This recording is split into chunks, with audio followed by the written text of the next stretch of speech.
Oi, oi, gente! Como é que vocês estão? Se você caiu por acaso nesse vídeo, já deixa eu me apresentar. Eu me chamo Cláudia Gonçalves, sou psicóloga clínica, especialista em terapia cognitivo-comportamental. E por aqui no meu canal nós falamos sobre emoções, comportamentos e vida real. Hoje eu quero conversar com vocês sobre esses dois livros. Não é só sobre uma resenha. Esses dois livros aqui me deixaram obcecada por vários dias. Eu ainda estou, por sinal. E eu queria trazer uma reflexão, trazer algumas análises sobre eles aqui para vocês. Se você já leu esses dois livros e ainda acredita que ele fala só sobre amor, então provavelmente você não entendeu nada.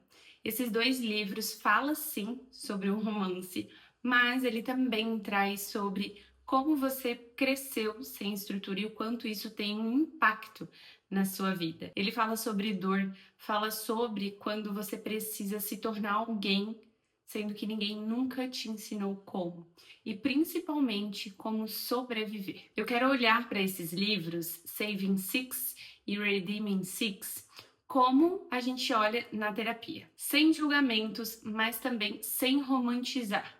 E antes, obviamente, de nós começarmos aqui, a gente precisa deixar muito claro que é uma história fictícia. Tem muitos elementos ali que foram criados, foram escritos justamente para gerar impacto, comoção, mas ainda assim é uma história que traz muitos elementos e muitos questionamentos que são reais. Tem muitas coisas dentro dessa história que não dá para romantizar, principalmente no segundo livro, justamente porque ele traz ali pontos muito sensíveis que trazem essa história de gerar emoção, de gerar impacto no leitor. Então, tem alguns pontos aqui sensíveis que eu já vou relatar para vocês sobre gravidez na adolescência, dependência emocional, comportamentos abusivos e tóxicos. Isso não é saudável, não é real e não deve ser romantizado.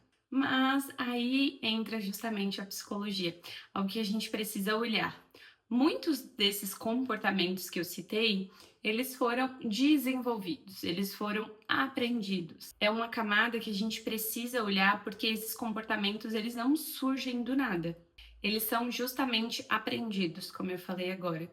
São moldados com base nas relações que a gente tem durante a nossa infância, a nossa adolescência. Eles são resultados, de alguma forma, do ambiente em que a gente está inserido. Sem validação, sem afeto, sem exemplos. E quando você começa a olhar para isso, você começa a entender por que alguém ama de um jeito que dói, sabe?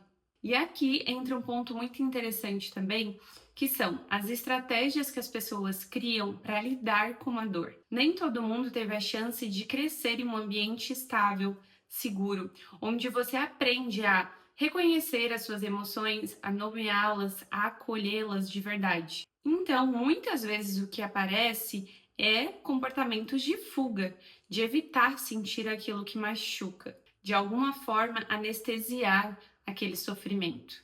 E aí entram comportamentos disfuncionais. O uso de substâncias, a dependência química, comportamentos autodestrutivos. E não porque a pessoa quer se destruir de fato, porque ela quer se machucar, mas porque ela entende que naquele momento essa parece ser a única alternativa para aliviar aquele sentimento. E isso reforça algo que o livro traz muito e deixa muito explícito e que muitas vezes a gente tem dificuldade de aceitar na vida real, que é o fato de que o amor, ele não cura tudo. O afeto é importante, a confiança é importante, o vínculo gera um suporte necessário, mas nada disso anula o processo individual de cada um. Não substitui o momento em que a pessoa olha para si mesma e entende que precisa mudar, que precisa fazer algum movimento com base naquilo que ela viveu. Ela decidir que precisa fazer algo diferente daquilo que ela vivenciou, daquilo que ela está acostumada. E eu preciso aqui deixar algo muito claro para vocês. A dor não justifica nenhum comportamento disfuncional, abusivo. Ela não torna certo, ela não anula as consequências. Mas ela explica. Ela explica porque alguém aceita menos do que merece. Explica porque alguém machuca mesmo amando. Explica porque sair de certos padrões parece ser tão difícil. E entender isso, gente, não é passar pano. Né? Em nenhum momento aqui eu vou passar pano para o personagem principal do livro e, obviamente, para nenhum comportamento disfuncional na vida real, mas ele nos traz, ele nos faz, na verdade, sair de um comportamento raso e ir para uma análise, um entendimento, uma compreensão das coisas muito mais profunda. Porque quando você só olha pro comportamento isolado, você julga. Mas quando você olha para a história, para o contexto, você entende. Porque nessa fase da vida, onde o livro retrata, são adolescentes, né? Ele deixa muito claro que nessa fase é uma fase extremamente conturbada, né? Onde você está aprendendo de fato a como viver, a reconhecer as suas emoções, a se entender como pessoa, como ser humano. As decisões geralmente são impulsivas e é onde você de fato está aprendendo a como se comportar e como responder ao mundo. A capacidade de lidar com todas essas informações ainda está sendo construída. Então, não é só sobre o que o Joey e a Ify, que são os personagens principais ali, vivem, mas a idade em que isso acontece, porque isso torna tudo muito mais intenso. Ao mesmo tempo, a história vai sendo desenvolvida e vai mostrando a importância de ter um suporte, de ter um acolhimento, de ter alguém do lado que não desiste de você. A relação com a Ify, né, do Joey com ela, o suporte da família do Johnny também, o apoio, né, que aparece ali no desenvolvimento do livro, até com outras pessoas, outros personagens da mesma idade. Isso tudo que eu falei, o suporte, o acolhimento, ter pessoas em volta, enfim, isso não vai mudar tudo, mas é um caminho para a mudança de fato acontecer. E isso é real. Ninguém muda 100% sozinho, mas ainda assim, o movimento inicial precisa partir da própria pessoa.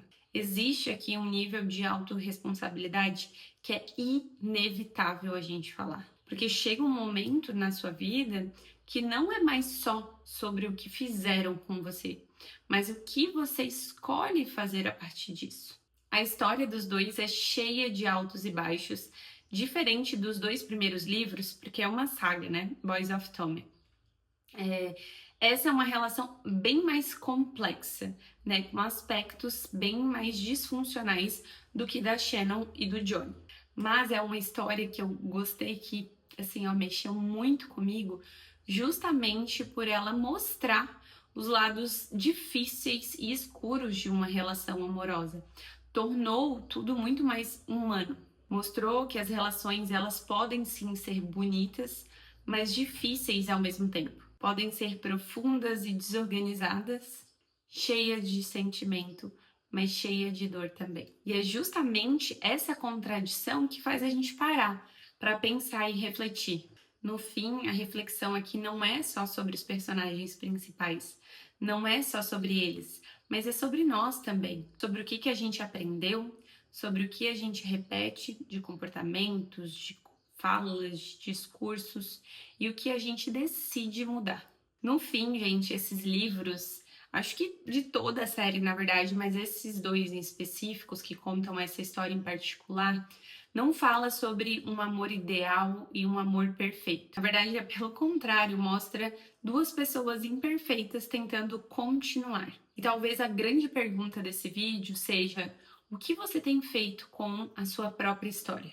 Porque tentar entender a sua dor é só o começo, mas se responsabilizar por ela é o que realmente muda tudo.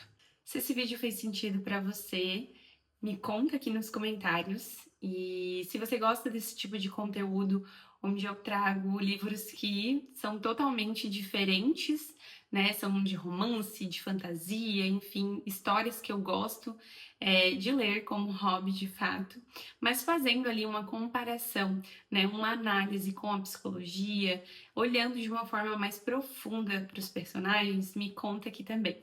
Então é isso, até o próximo vídeo.